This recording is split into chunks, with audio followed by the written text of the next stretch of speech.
Les amis, je suis content de vous retrouver pour une toute nouvelle vidéo. Aujourd'hui, on va parler de la review, on va faire la review du chapitre 8 du manga Boruto to Blue Vortex. Un chapitre 8 très intéressant avec des choses qui s'annoncent et surtout un sacré teasing autour du personnage d'Himawari. On va voir tout ça dans quelques instants, mais avant vraiment de se concentrer sur cette possible théorie comme quoi Kurama serait toujours en vie au fond d'Himawari, on va parler de l'arrivée de Jura et d'Hidari à Konoha, une arrivée remarquée et surtout non discrète aux yeux des shinobi.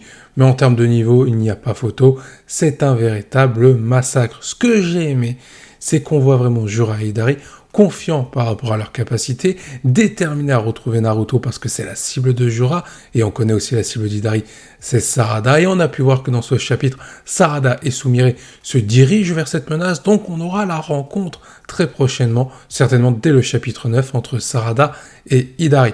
Une Sarada d'ailleurs qui a ressenti le chakra de Sasuke concernant Hidari, mais bien entendu, ce n'est pas Sasuke, c'est son alter ego. Ce que j'ai aimé, pour revenir un petit peu sur mon propos, c'est l'arrivée des deux Shinju. Déjà, ça montre la menace, ça montre la dangerosité. Directement, Konoha est en alerte, ils sont directement confrontés à ce danger, à ces deux nouveaux ennemis qui viennent de débarquer à Konoha. Et ce qui est bien, c'est que vraiment, on nous montre déjà à quel point ils sont dangereux et redoutables, et en même temps déterminés avec un calme olympien pour retrouver Naruto.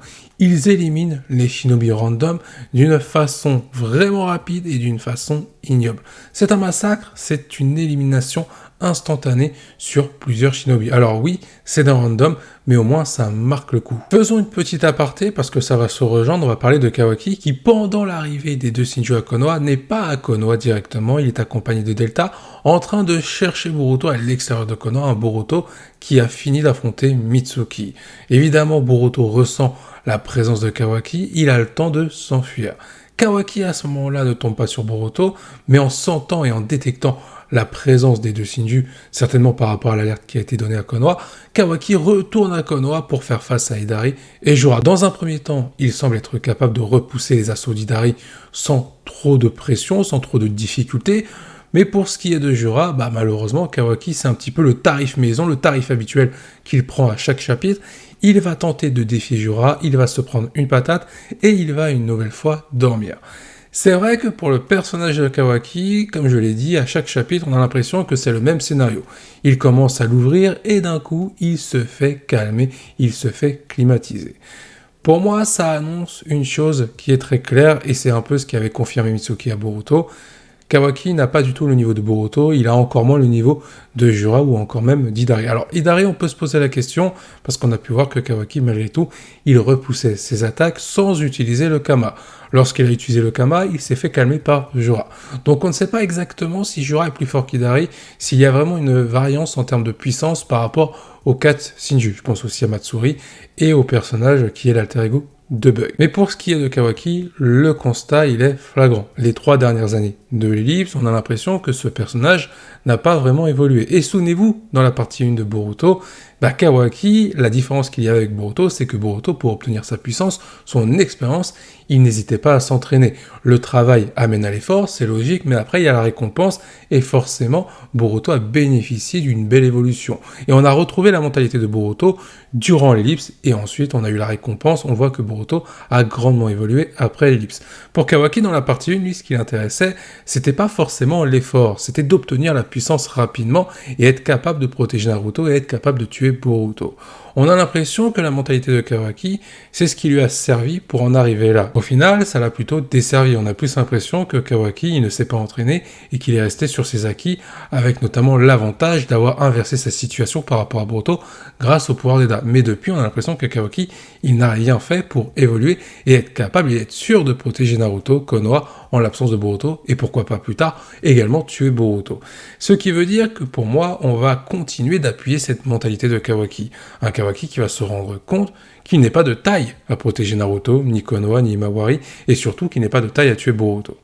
Pour lui, son issue, ça va être Amado. Amado va pouvoir l'améliorer et lui donner un boost de puissance en rapport avec son Kama. Donc c'est évident que Kawaki il ne va pas s'entraîner parce que ce n'est pas sa mentalité. Lui, il veut tout de suite, sans trop d'efforts. C'est ce qui nous a été montré à la fin de la partie 1, et c'est le résultat de ce qu'on voit dans la partie 2 concernant le personnage de Kawaki. En plus de ça, il n'a plus le temps de s'entraîner. Quand on regarde le cas de Boruto, son niveau de puissance, quand on regarde la menace qui est présente, si Kawaki partait s'entraîner, il n'aurait pas le temps d'obtenir les résultats pour avoir le niveau d'affronter ses différents opposants. C'est évident que là, Kawaki, son option, c'est Amado, ou alors quelque chose qui va être similaire pour obtenir de la puissance tout de suite. Évidemment, cet aspect de Kawaki, qu'on connaît depuis maintenant un certain temps, amène aussi à une nouvelle différence entre lui et Boruto. Le fait que Boruto, malgré sa situation délicate, le fait que tous les shinobi sont contre lui à cause de l'omnipotence d'Eda, c'est un shinobi qui n'a pas renoncé, qui continue de prouver sa valeur et qui continue surtout d'évoluer pour protéger le monde shinobi et le monde dans son intégralité. Alors que Kawaki, c'est l'exact opposé. Il est dans une situation bien plus favorable, dans un rôle qui appartient à Boruto, mais il lui a piqué, il faut le dire, mais pourtant, il reste toujours dans son égoïsme. Il veut protéger Naruto, il a donc toujours continué à mentir pour dire qu'en gros, à Konoha, Naruto est mort et il n'y a plus de 7ème Hokage, c'est à Shikamaru de prendre le rôle, en gros, c'est ça l'histoire, et de l'autre côté, il a toujours l'objectif de tuer Boruto. Sauf que c'est ça qui est assez ironique dans l'histoire, pour tuer Boruto et être capable de protéger Naruto de son côté, il faut avoir le niveau. On a l'impression que Kawaki, lui, ce qu'il a obtenu, ça lui convient, mais malgré tout, pour préserver ce qu'il veut avoir, ce qu'il veut garder Naruto, et réussir ce qu'il doit faire, tuer Boruto, on a l'impression que ça va lui tomber du ciel, que tout va lui arriver d'un coup et qu'il n'aura besoin de rien faire.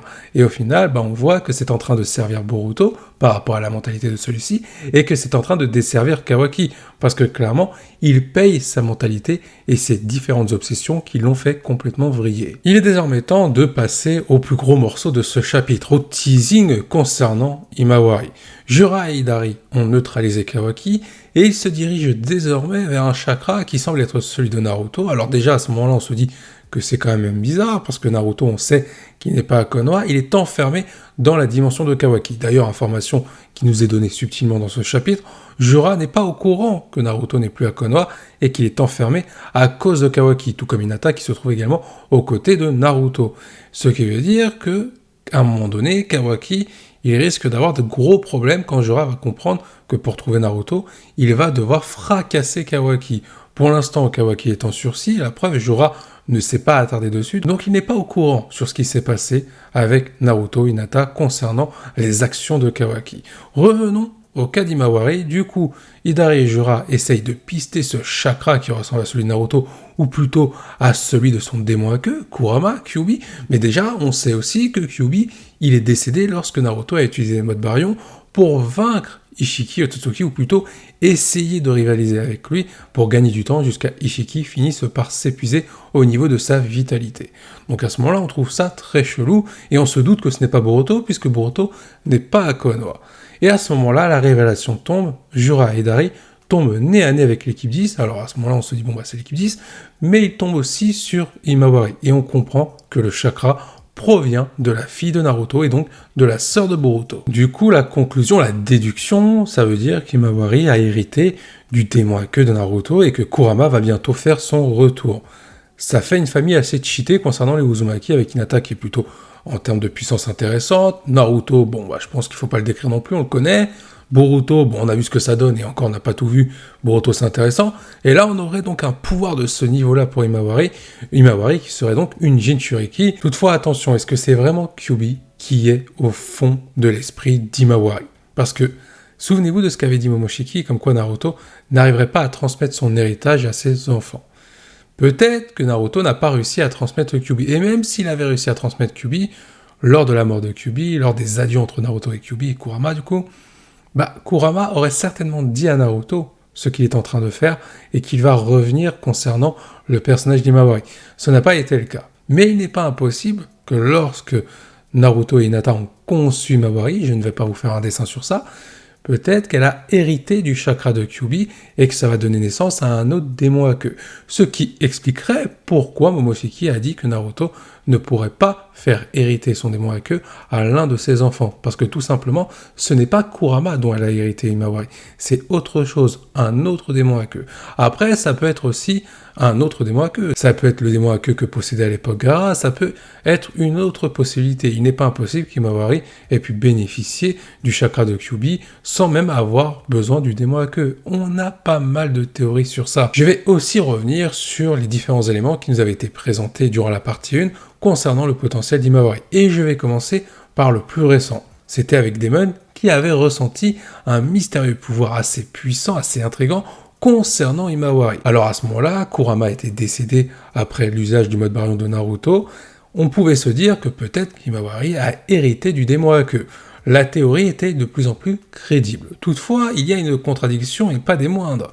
Au tout début de la partie 1, le premier élément qui nous a teasé le potentiel d'Himawari, c'est lorsque sous la colère, elle a été capable de mettre KO Naruto et Kurama. Donc Kurama était toujours en vie à ce moment-là, et ça veut dire qu'Himawari possédait déjà ce mystérieux pouvoir. Donc techniquement, vous l'avez compris, il se pourrait qu'Himawari n'a pas hérité de Kyuubi, mais d'autres choses. Avant de terminer cette review, je vais quand même évoquer le cas de Mitsuki avec le personnage Vededa qui ont discuté durant ce chapitre. Mitsuki, on le sait, il est désormais convaincu que Kawaki n'est pas son soleil et que c'est bel et bien Boruto. Et ce qui est bien, c'est que durant cet échange, on a vraiment le ressenti des deux personnages. Pour Mitsuki, il donne sa définition de ce qu'est pour lui son soleil. Et pour Eda, elle donne sa définition de ce qu'est pour elle le sentiment de l'amour vis-à-vis de Kawaki. Et j'ai trouvé que ça donnait vraiment une belle évolution au personnage en termes de développement. Pour les deux personnages, je précise. Parce que Mitsuki et Eda, c'est un petit peu des personnages qui ont besoin de se construire, de ressentir les choses et d'apprendre à connaître les différents sentiments qu'ils peuvent ressentir. Et là, le fait de voir un Mitsuki en train de s'interroger sur son soleil, sur la définition de son soleil, et voir une Eda s'interroger sur l'amour, eh ben ça donne du développement à ces deux personnages. Franchement, j'ai trouvé que ce chapitre était très intéressant, plutôt complet, et j'ai hâte de découvrir le chapitre 9, parce que je me doute qu'il va y avoir de l'action. Himawari contre Jura, est-ce que c'est possible? Est-ce que Boruto va aussi intervenir pour protéger Konoha face à ses deux ennemis? Je pense aussi qu'on aura la confrontation entre Hidari et Sarada. Peut-être que Kawaki va se réveiller et défier à nouveau Jura. Mitsuki pourrait aussi intervenir pour protéger Himawari, Sarada. On pourrait même avoir Hidari contre Sarada Mitsuki. Pourquoi pas, ça peut être intéressant. Il peut se passer tellement de choses. Sur ce, en attendant de découvrir tout ça, n'hésitez pas à me donner votre avis en commentaire. Qu'avez-vous pensé du chapitre 8 du manga Boruto Tube Blue Vortex? J'attends votre avis avec impatience. Je vous dis à la prochaine et surtout que la volonté du KT soit avec vous. N'oubliez pas de vous abonner à ma chaîne YouTube et de mettre un petit like, ça fait toujours plaisir, je compte sur vous.